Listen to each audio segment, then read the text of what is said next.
আপনি একটু কল্পনা করুন তো, আপনার কাছে মাত্র 5,000 টাকা আছে, আর ওই 5,000 টাকা দিয়ে আপনি একটা ব্যবসা শুরু করলেন, যা আপনাকে লাখ টাকার ব্যবসায়ী বানিয়ে দিল। আজকে আমরা খেলনার ব্যবসা নিয়ে আলোচনা করব। আমাদের দেশীয় খেলনার ইন্ডাস্ট্রির মার্কেট প্রাইস প্রায় 10,000 কোটি টাকার উপরে। তাহলে আমরা ধরে নিতেই পারি যে আমাদের দেশীয় খেলনার ভবিষ্যৎ অনেক ভালো, তাই এই ব্যবসাটা শুরু করা যেতে পারে। আপনার কাছে 5,000 টাকা থাকুক আর 5 লাখ টাকাই থাকুক, আপনার কিন্তু এই মার্কেটে জায়গা আছে, আপনার কিন্তু একটা প্লেস রয়েছে ব্যবসা করার জন্য। আমাদের দেশীয় মার্কেটে দেশীয় খেলনা প্রায় 70%, আর মাত্র 30% খেলনা বাইরে থেকে আমদানি করা হয়। তাহলে আপনি কেন এই ব্যবসায় ঝুঁকবেন না?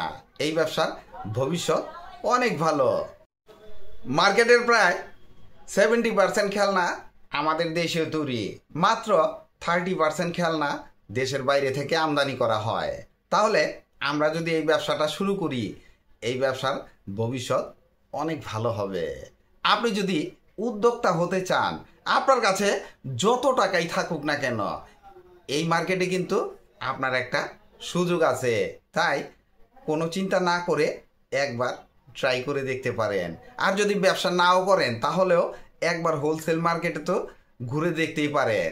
আপনি যদি এই ব্যবসা করতে চান, তাহলে আগে আপনাকে জানতে হবে মালগুলা কোথায় বিক্রি করবেন। কেনার আগে জানবেন বিক্রি করার প্লেসটা কোথায়। যেমন মহল্লায় যদি আপনি একটা দোকান দেন, বা অনলাইনে বিভিন্ন প্ল্যাটফর্ম আছে, আপনি টিকটক, ফেসবুক, ইউটিউব, ইনস্টাগ্রাম, 4 জায়গায় 4টা প্ল্যাটফর্ম আপনি তৈরি করেন। তবে যতটা সহজ বলা ততটা সহজ না। আপনার এই কাজগুলো কিন্তু একটু কঠিন, তাই আপনাকে ধৈর্য ধরতে হবে অনলাইন প্ল্যাটফর্মে মাল বিক্রি করতে হলে। আর লোকালে যেগুলা মহল্লায় যদি দোকান দিতে চান বা মার্কেটে দোকান দিতে চান, ওগুলা তো আপনি সরাসরি বিক্রি করবেনই। খুচরা দোকান দেন আর পাইকারি দোকান দেন, যে ব্যবসায়ী করেন করতে পারবেন। তাহলে এবার আসি পাইকারি মার্কেটের সন্ধান কোথায়। পাইকারি মার্কেট আপনাকে খুঁজতে হলে প্রথমে যেতে হবে চকবাজার, নবাবপুর, ইসলামপুর, বিভিন্ন জায়গায় খেলনার মার্কেট। তবে খেলনার মেইন মার্কেটটা আপনাকে পেতে হলে চকবাজার যেতে হবে। চকবাজারের বিভিন্ন মার্কেটে খেলনার আলাদা একটা স্পেসি আছে। প্রায় প্রত্যেকটা মার্কেটেই খেলনার পাইকারি দোকান আছে। আপনি ওইখান থেকে খেলনাগুলো এনে আপনি পাইকারিও বিক্রি করতে পারেন, খুচরাও বিক্রি করতে পারেন, অনলাইনেও বিক্রি করতে পারবেন। কিভাবে বিক্রি করবেন সেই ডিসিশনটা আপনি নেবেন। আমি শুধু ব্যবসার একটা লাইন দেখিয়ে দিলাম যে এইভাবে করা যেতে পারে। তাই বলে আমি কিন্তু ব্যবসা করে দিব না, ব্যবসাটা আপনাকে করতে হবে, চিন্তাটাও আপনাকে করতে হবে। আর ওই যে বললাম যে পুঁজি আপনার কাছে যাই থাকুক না কেন, এই মার্কেটে আপনার সুন্দর একটা জায়গা আছে ব্যবসা করার জন্য। তাই এই ব্যবসাটা একদম নিশ্চিন্তে আপনি শুরু করতে পারেন। খেলনার ব্যবসা শুরু করার আগে কিছু টিপস আপনাকে জানতে হবে।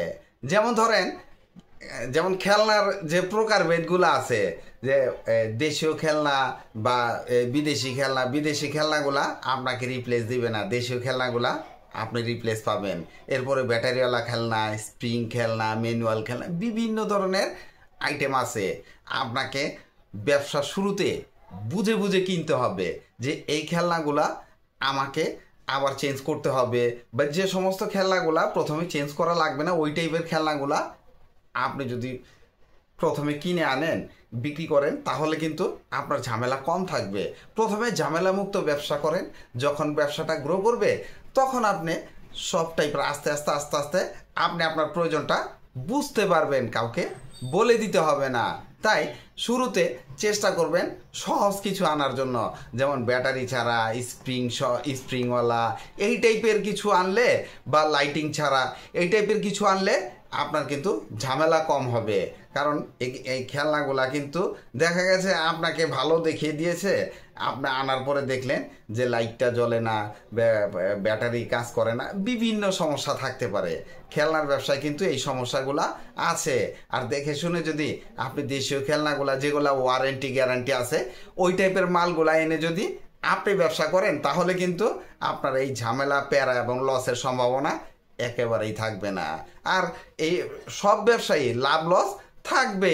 আপনি যদি শুধু লাভের চিন্তা করেন তাহলে কিন্তু আপনাকে দিয়ে ব্যবসা হবে না, ব্যবসায় লাভ লস হবে। তবে খেলনার ব্যবসায় লস একেবারেই কম, আপনি যদি বুঝে শুনে দেখে কিনতে পারেন। তবে যে কোনো ব্যবসার মূল মন্ত্র হচ্ছে মনোবল।